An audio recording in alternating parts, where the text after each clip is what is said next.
Happy Tuesday, everyone. Welcome back to the SportsLine Model Show. And boy, do we have a lot to unpack today. Of course, we'll go over that Aaron Rodgers injury. We have plenty of NFL, college football, and of course, John has his MLB picks for us. So thank you for joining us today. Let's bring in the crew. We had a pretty good week last week. We did go 1-2 on our NFL picks with the Commanders, Seahawks, and we got the Jets money line right. But our props, Steven, can we talk about our props a little bit? 14-7. I'll call that profit. Yes, and there are a couple of plus money picks in there as well. So the units were strong. Yeah, units were strong. So we want to get all the way to that point, but before we get there, we do want to go into some MLB picks quick with John and Jake. This is always something we got to get going, even though the season's winding down. We always have these picks for you guys. So if you guys want to start off with whatever you want. Yeah, for sure. Baseball is always going to be my number one sport, Mackenzie. I don't care how much football is going on. Baseball is number one for me. So we'll get right into that here. But we've got good value. We don't have a ton of value around the board on the model today, but we do have good value on a couple plays.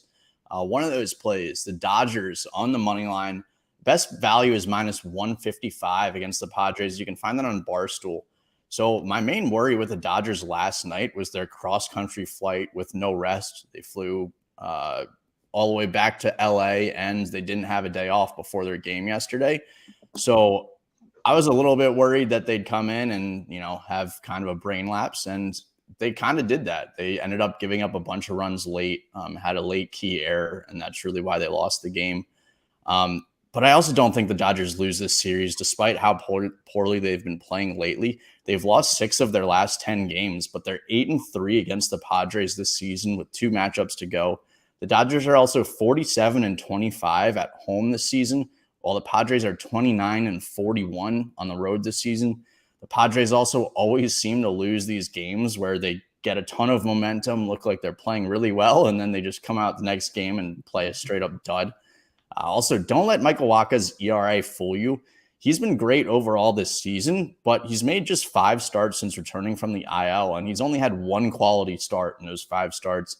Lance Lynn is about as big of a wild card as you'll get, but he did allow just 1 earned run in 6 innings when he faced the Padres about a month ago, and the Dodgers stayed in yesterday's game with Gavin Stone despite him giving up 7 runs as the starter. The Dodgers bullpen is also ranked 1st in the last 30 days. The Padres ranked 8th.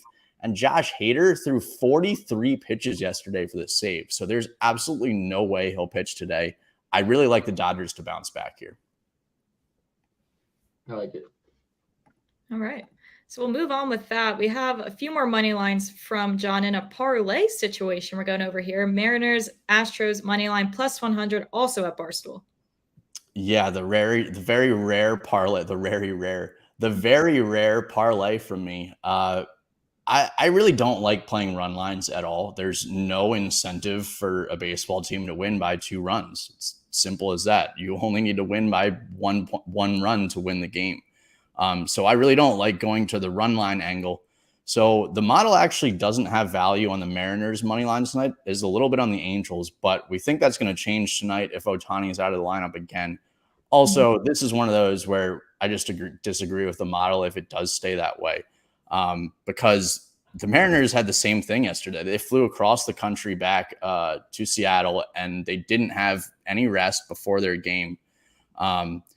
They also had the bases loaded in a tie game yesterday in the bottom of the 9th with no outs, and they weren't able to get a run in. They had an error later in the innings that ended up changing the game. So if you'll notice, the 2 teams that I've talked about that I was worried about their late night travel yesterday both had key errors very late in the game. So that's why we look at things like that. But the Mariners have had the 3rd highest weighted on base average against lefties in the last 30 days. Patrick Sandoval's been pitching well, but he's susceptible to blow up at any time. The Mariners also have their whole bullpen available, while the Angels' 2nd worst ranked bullpen in the last 30 days could have Jimmy Herget unavailable. The Mariners also should finally have some urgency after losing 4 games in a row and officially being out of the playoffs if they started today. So I think the Mariners bounce back there, and then we're parlaying that with the Astros on the money line. I mean, the Astros played a dud yesterday, which kind of saw coming because the Athletics have been winning 1 game a series for a very long time now. Okay, and the Astros, what was that? Okay, Athletics. Yeah, they haven't been getting swept, but they also haven't been winning series. So I don't know if that's good or not, but good for them so far. They're sucking less than normal. Exactly. 1 out of 3 isn't as bad as the 1 out of 4 that they've been pacing all year long on. But the Astros have Justin Verlander in their ace going, and they're facing JP Sears, a lefty, and the Astros have the highest weighted on base average against lefties in the last 30 days. So I think the Astros bounce back and take care of business here. If you parlay these two, you get them at pretty much even money, plus 100 on Barstool. So I really like those two plays today. Yeah.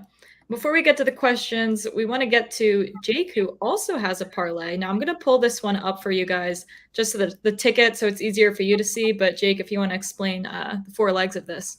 Yeah, so Big Cheesy just said Baltimore, St. Louis over 10. I love that play. There was 16 runs scored yesterday, and today's matchup is even more favorable if you like runs being scored.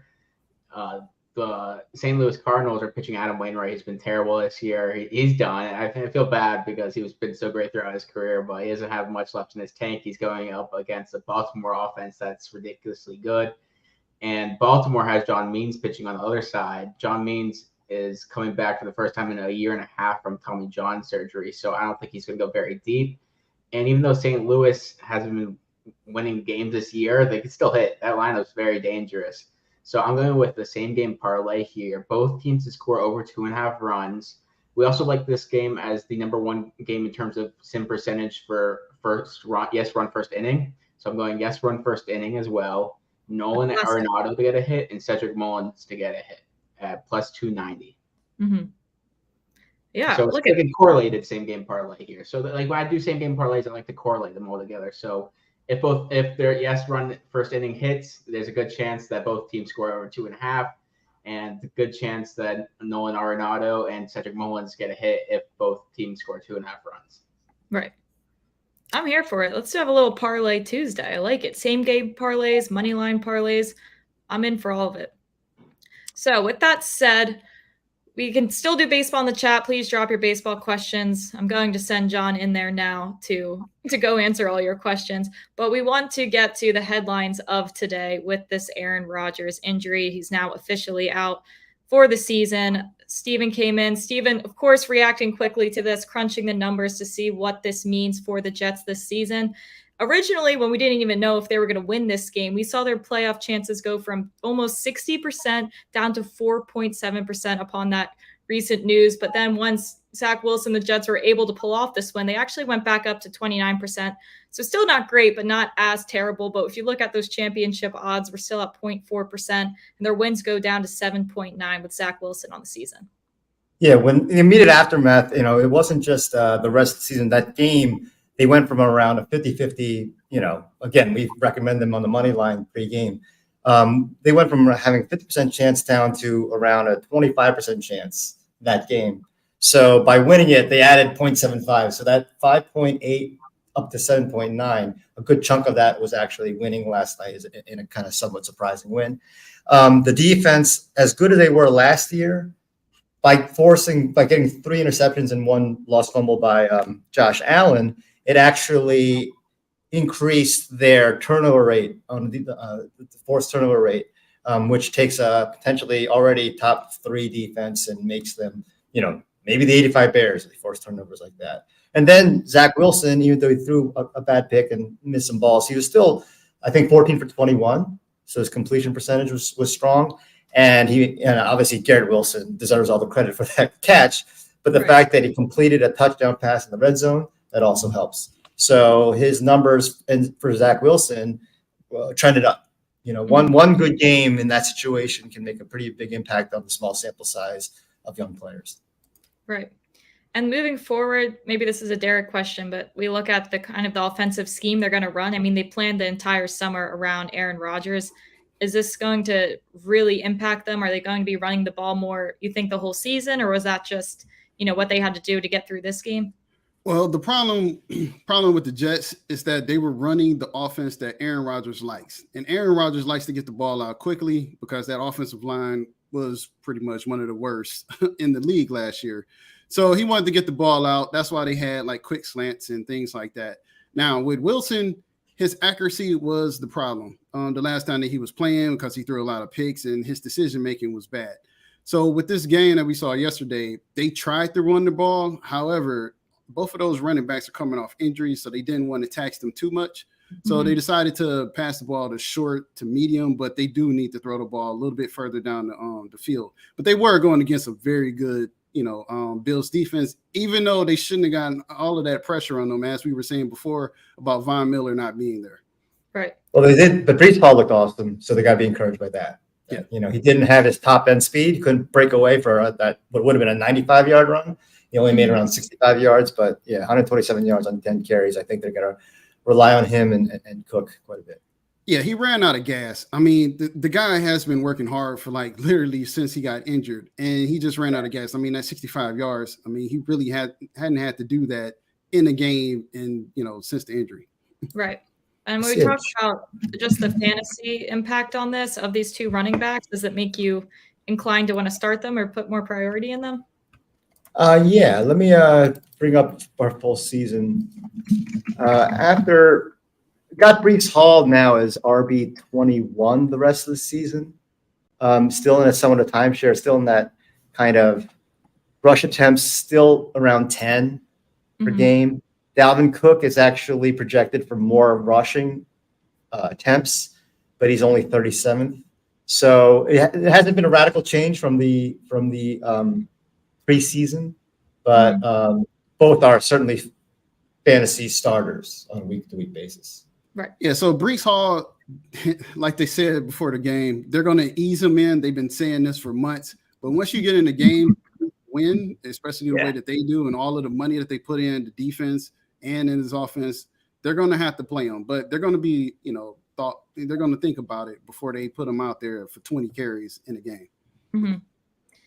Yeah. So we can talk about, just because people are bringing up in the chat now that we're on the topic of these fantasy running backs.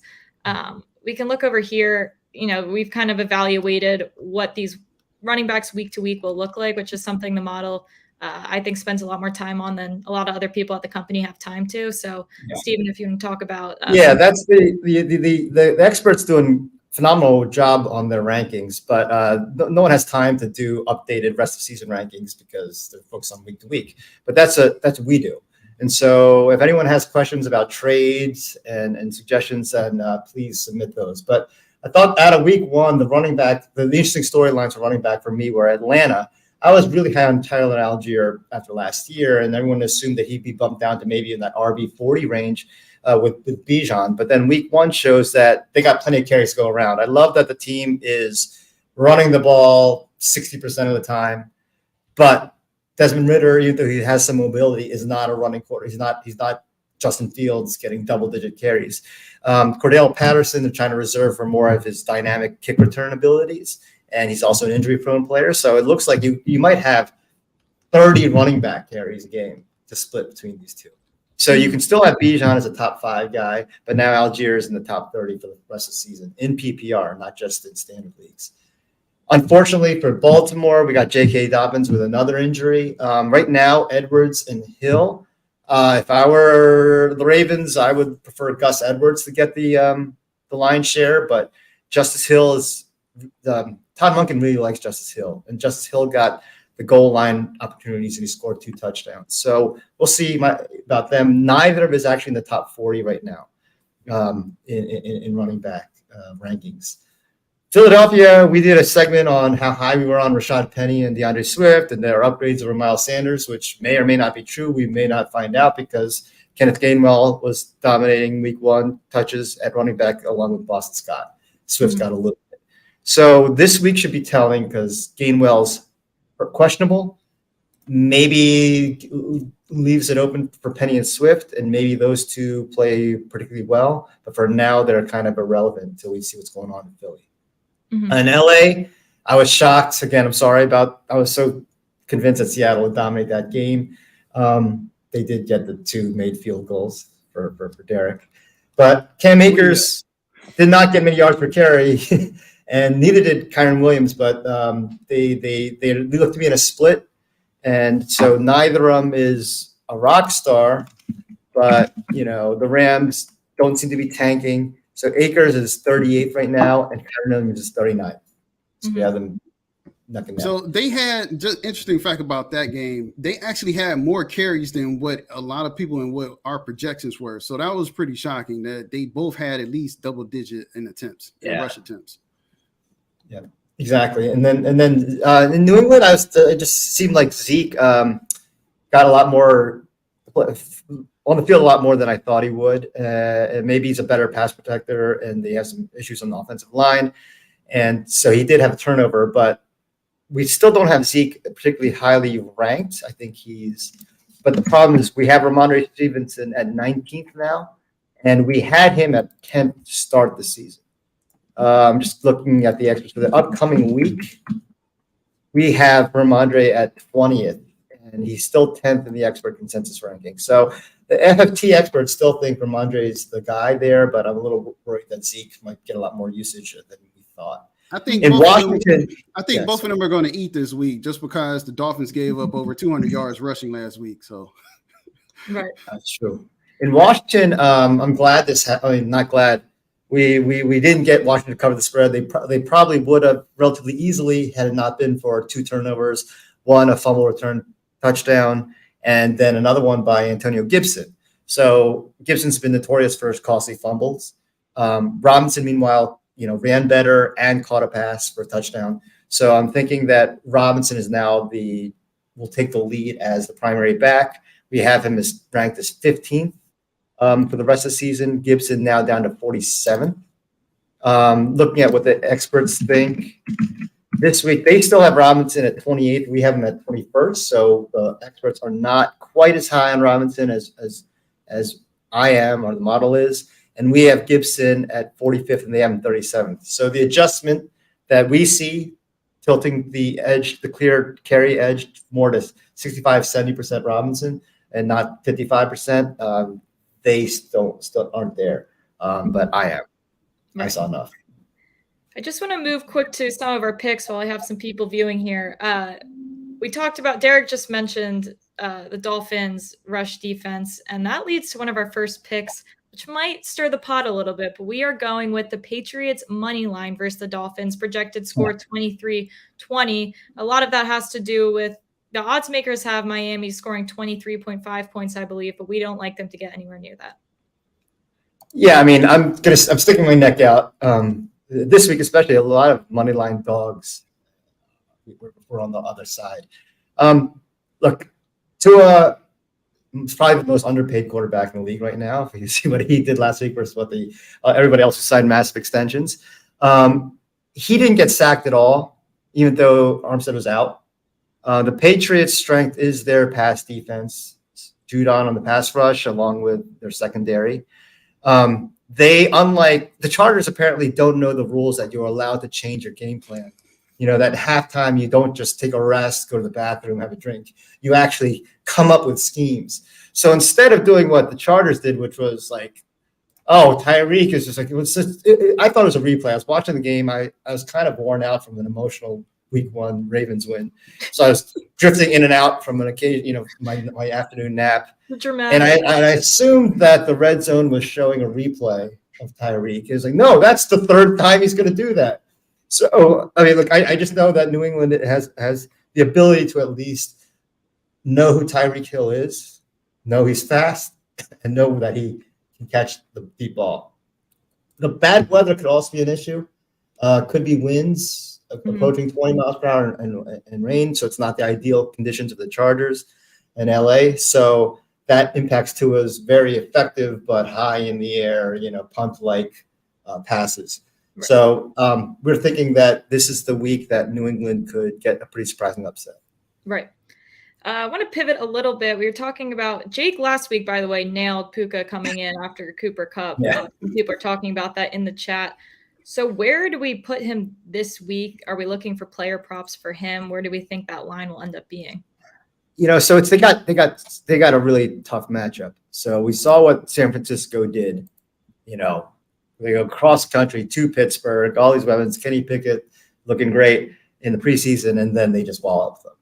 Mm-hmm. So, and then meanwhile, the Rams on their side were shockingly good, right? But they, we still have him.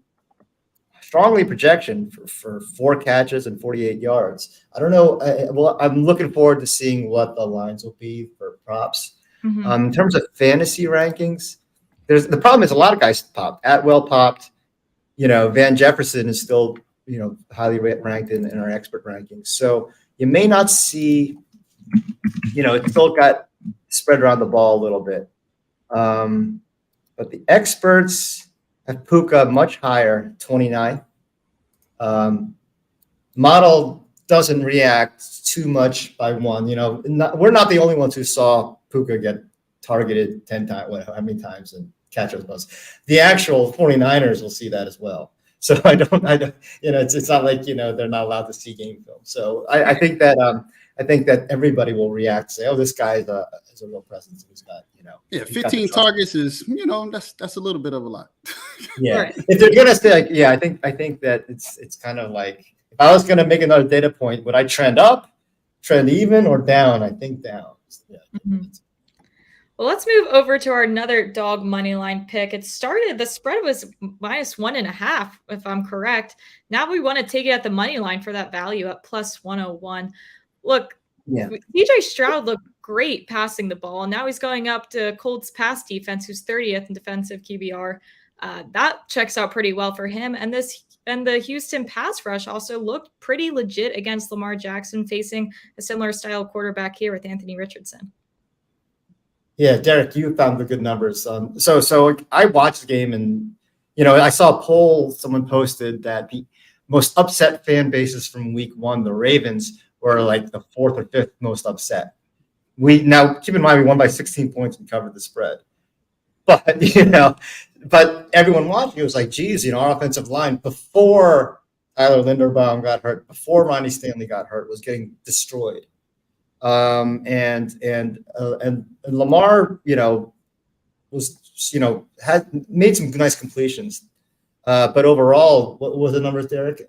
On third down? For third down for Lamar, he was passer rating of 60.8 for third downs, and then his completion, however, that was kind of high. It was 70%, but then also his pass completion, yards per pass completed, was 13.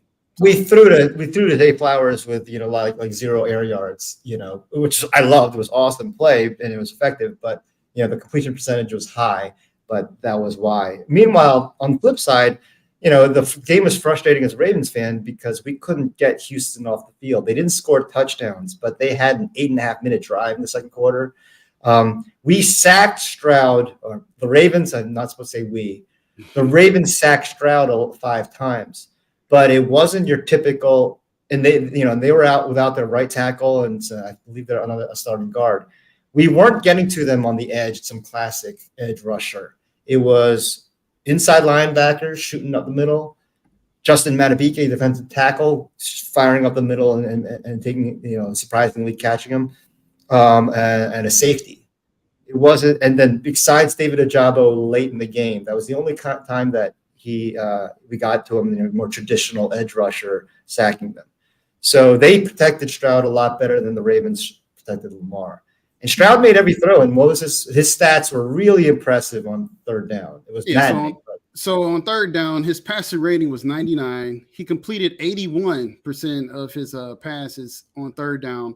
And then the yards per catch was 9.5. So literally he could almost get a first down by himself just throwing the ball on third down. So I love this line. Against a team that was literally ranked in the top 8 last year in pass defense. Yeah. So the line moved 2.5 points on the spread across, obviously, that massive key number of 0, because 76% are betting Indianapolis. And that makes a lot of sense because from a national perspective, you watch Anthony Richardson, he passed surprisingly well. He had a couple dynamic runs and he's healthy, even though he took some big shots. So they think, oh, Richardson was actually playing well, and they were up on Jacksonville in the second half. And then you look at Houston, no one's tuning in to watch Houston-Baltimore. I mean, Baltimore is, we're famous for The Wire and some other not so family-friendly things. But you got to trust me. Like if you're watching the game, the Texans look vastly improved. And I think that people just get sucked up in the narratives that, Ohio State quarterback's never that good. Stroud didn't score a touchdown. they lost by 16. They must have gotten slaughtered. I'm all over the Colts. So I really love plus money line value for Houston this week. And we can talk a little bit about survivor pool situations here. We have a team that we like, but I mean, I guess these aren't terrible picks to take, but a lot of conversation about Survivor going on in the chat. So I actually just whipped up this graphic here in the meantime. We still like New York at 55% chance this week to beat the Cardinals. Now, before they got blown out by the Cowboys, we had that percentage a little higher, but still relative to the Giants schedule, this is our favorite week 2 Survivor pick. I saw some people talking about Buffalo. I know RJ White likes Buffalo. Went Washington last week with us. Never a doubt, a little bit of a sweat, but we live on and we survive. Yeah. So, I mean, I was the statistical value that we have this week that would be better than the Giants is the Broncos. Oh. And they're playing Washington at home. But, I still think Washington should have covered that spread. And I was hoping to get lucky on that final play. I don't know if anyone's watching it. They're up by 4, and Arizona had was lateraling the ball, and then it looked like a classic defensive touchdown situation, possibly in the end zone to get the cover, but didn't get that. But I don't have the guts, frankly, to go with Denver. Meanwhile, the Giants, yes, our sim percentage for week 2 went from 66%, I think, before the season, down to 55% after 1 week. Arizona looked like they were actually trying hard. That's a thing about them. But this is where my again, I'm not a big fan of Wink Martindale, a longtime Ravens defensive coordinator, went to the Giants. He's got this because his whole thing is to blitz from weird angles. He'll blitz a corner and drop back a defensive tackle into coverage or whatever he likes to do. Just try to be weird and interesting. And he equates pressure with is pretty much, a lot of pressure is just as effective as getting sacks. So a lot of his defenses didn't have a lot of sacks, but they would be excelling pressure. The reason why I didn't like him with the Baltimore, because as the quarterbacks around us got better, Joe Burrow's of the world came into the division, the pressure didn't affect the great quarterbacks. And so the correlation between pressure and success on defense was falling apart as the talent quarterback got higher. But in Arizona, you got Josh Dobbs, who, inexperienced. So I think those schemes that Wink runs will work very well against this Arizona team. So I think this 55% is not reflective of what will actually happen. Right. So we talked about New York, who got blown out by the Cowboys. Actually, a really good question from Scott with where we have them now facing the Jets with Zach Wilson, what their fantasy percentage could look like there. Okay, so we have Dallas at 64%. It's funny they're now that actually I didn't update this graphic. If people want to watch me update it, I'll update it. You're behind 64% was before with the Aaron Rodgers, and now it's up to 73%. We had this line at -6 already. We already had value on Dallas, even with Rodgers there, and then we went down to -10 after the injury. It was actually -11. Then the Jets got a little bit better by the end of the game, so it's settled in at -10. The line went from -3 to -7.5. So our move and the Vegas line move were both roughly the same amount. But right. Dallas should take this. Obviously, we like them by 10. And I want to take one more question about the NFL before we move over to college. But another intelligent question for Big Cheesy: when we talked about these, underdog money lines we're taking, is it smart to put these on a teaser? I hate giving money management advice. I'm in the market for my own money management service, and then I get disheartened when I realize that they don't know anything about more than I do. And I'm teaching them how to run a Monte Carlo simulation. I was like, gosh darn it. So I don't like to count another man's money or a woman's money, and I don't like to give too much recommendation. Jacob's got better I'm gonna say when it comes to this kind of stuff. Yeah, I like playing. I just got a home equity line of credit to cover my backyard. I'm not in the best moods talking money. Yeah, not necessarily a teaser, but sometimes I like alternate lines with key numbers, playing like +3 or something like that, where you get a little push insurance and you don't have to get take away the crazy odds with these teasers. So I do like playing these in all lines. Right. All right. Another, if we're looking to like extend it, the other team that we do like against the spread and money line is Tennessee against the Chargers at home. The Chargers did score a ton of points, and they did it with their running game. But Tennessee, actually had a pretty good running defense. Even last year in their disappointing year, they allowed 3.4 yards a carry, and they shut down the Saints in week 1. Tannehill is had an abysmal game, 3 turnovers, but they still only lost by 1. So that could be another thing if you want to get maybe plus 200, plus 250. Right. So with that, I want to move over to college football while we still have time. Again, this is back to Jake's stability model that we talked about last week. Teams with returning production, coaching tenure and talent, QB starts, those teams with that advantage have a more successful time covering these spreads. The ones that the SportsLine model not only agreed with, but also the stability model agreed with last week, went 4-2-1. So Jake, here are more of those matchups that we see fitting this model this week. And then the asterisk shows that the SportsLine model also agrees. Yeah, so far this season, if you combine 5-1 in week 1, 6-5-1 last week overall, it's been pretty profitable playing these teams that have the head coach, quarterback, talent, and overall stability advantage. It's been pretty profitable. So these ones in asterisks are, like you just said, are the ones that Steven's model likes and has this advantage in stability-wise. Maryland against Virginia, I like that.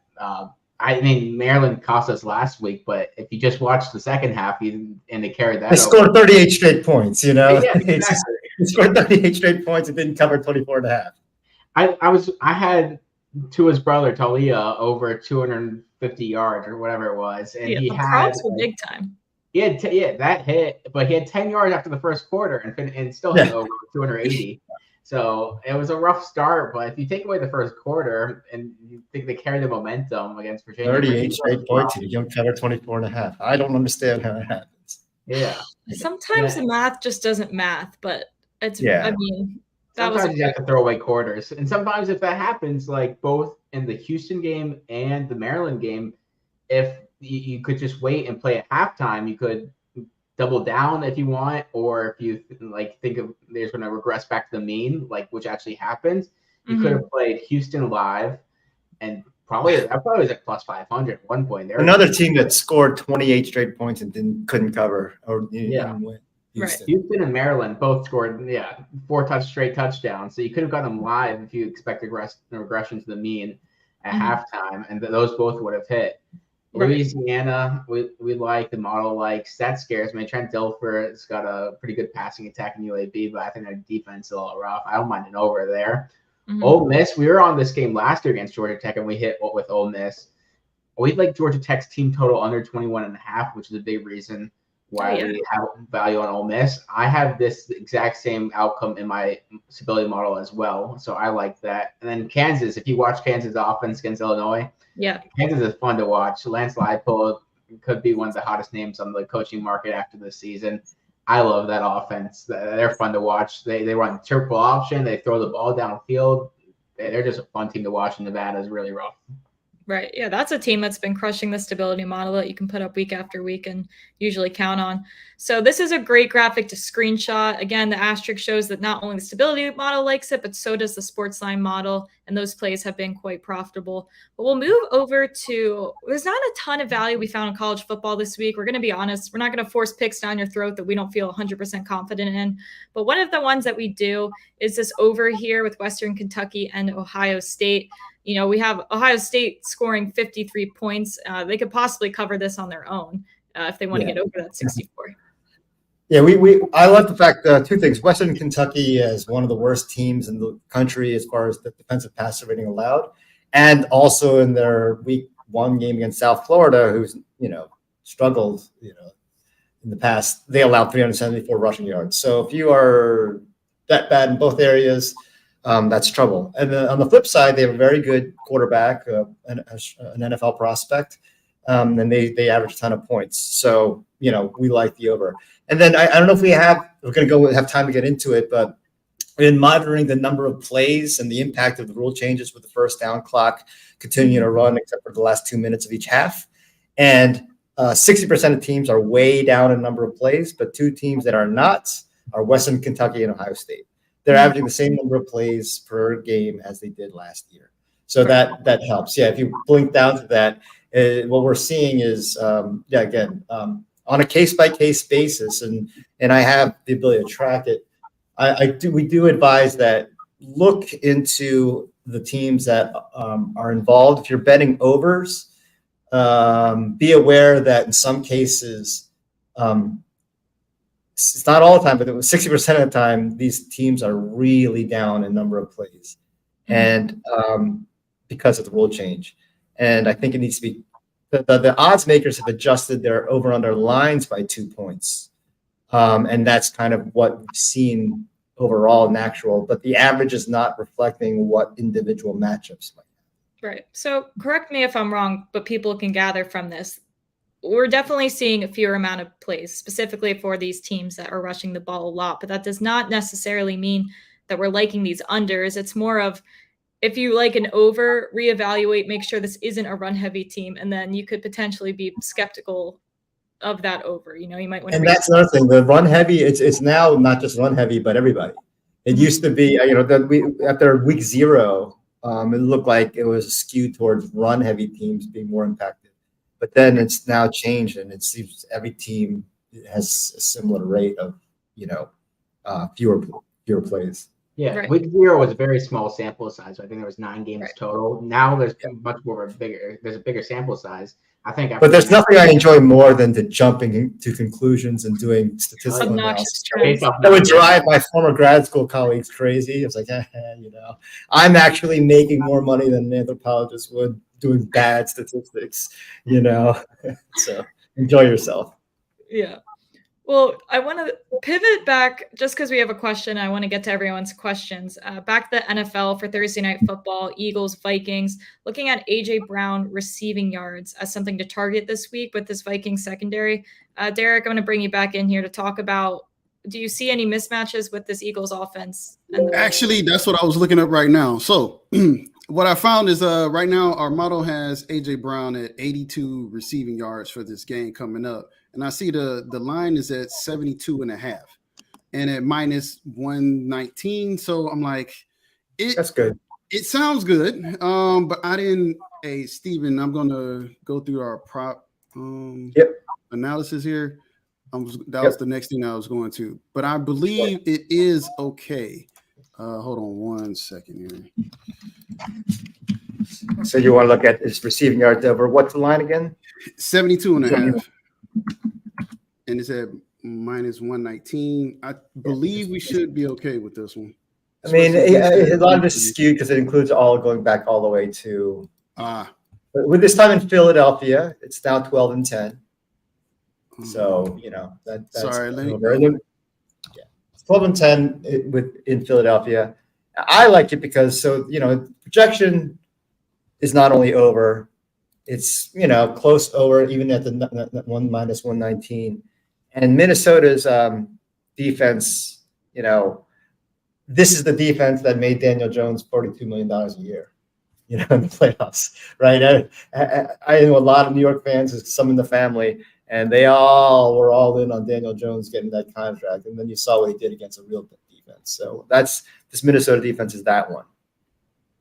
Right. Yeah, Minnesota. Yeah. All right. That's what I thought. Minnesota last year was the second worst in passing yards for opposing teams at 266. So his since AJ Brown's percentage of passing receiving yards is 1 second. It's like 34% of the yardage. Yeah, so that should take us over that 72. Yeah. All right. I'm in. He's on my fantasy team and my home team. So I'm a double fan there. But yeah, I mean, we'll come out with props for this game later as they come out. Again, our prop show that we've been trying to do and answer questions is usually on Fridays. But if we have any great value for the Thursday night game, Derek will certainly be on top of that. keep asking the NFL questions in the chat. We're going to move back over to college football. Look, this isn't a play that necessarily is the strongest data ever, but you know what? It's fun. It is. It's Kansas Don't fun. shy away from it. Yeah. It's my fun prop of the week. Look, we have had success fading Iowa, A, because they can't cover the spread, B, because they cannot score more than 25 points. So with that said, a 28.5-point spread, I don't care what team it is, but I need to see Iowa score that many points and then some to cover the spread. And we go back to the grandpa effect from a few weeks ago, and this is actually one of those rare occasions where we're looking at Iowa's coach who is too old to be covering the spread. This is when he hits that 34.8% ATS. So we like him there for that reasons, but Jay can tell you the reasons you might want to stay away, but I think this is just a fun bet. Let's fade on. 34.8 is high because that doesn't include the updated fact that he didn't cover against Utah State. So, it might be 34. Yeah. Now, Jay can tell you that Western Michigan has a terrible defense, specifically a terrible passing defense, which is a fair statement. But I say let's just fade Iowa and this offense until they give us a reason not to. Yeah. So, okay. I was being nice the last time, but I did forget. And the last time that we picked against Iowa to cover a spread, they did only score 7 points last year against a FCS school, and then 4 of those points was with the defense scoring safeties. Exactly. That should tell you everything that you need to know. And they still haven't went over 33 points in the game since last year. So and and Cade McNamara, right? You guys and Mackenzie, they got a lot of grief from people who thought Cade McNamara, who couldn't keep the job at Michigan. People are not happy with me on the internet. He has he didn't do. Had 123 yards and 1 pick, no TDs against Iowa State. Right. Another thing is, you can say to parents that your son's going to keep his job if you have to average over 25 and all that. But if they're up 20 to nothing or 20 to 7, don't you think that they'll still just revert to being conservative and to easily win the game?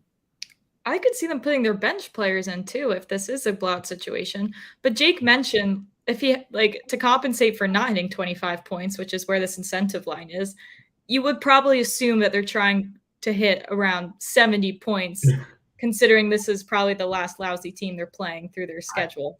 But I can't get behind it till I see it. So I did the math a couple of weeks ago, looking at after the first game against Utah State, and it's gone down even more. So they put up 20 last week. I think he has to score for our projections the rest of the season. They're gonna have to score in the 50s or 60s for them to hit the 25 points per game marker this game to compensate for their schedule when they reach Big Ten play. Mm-hmm. I just have on my screen CBS Sports colleagues here.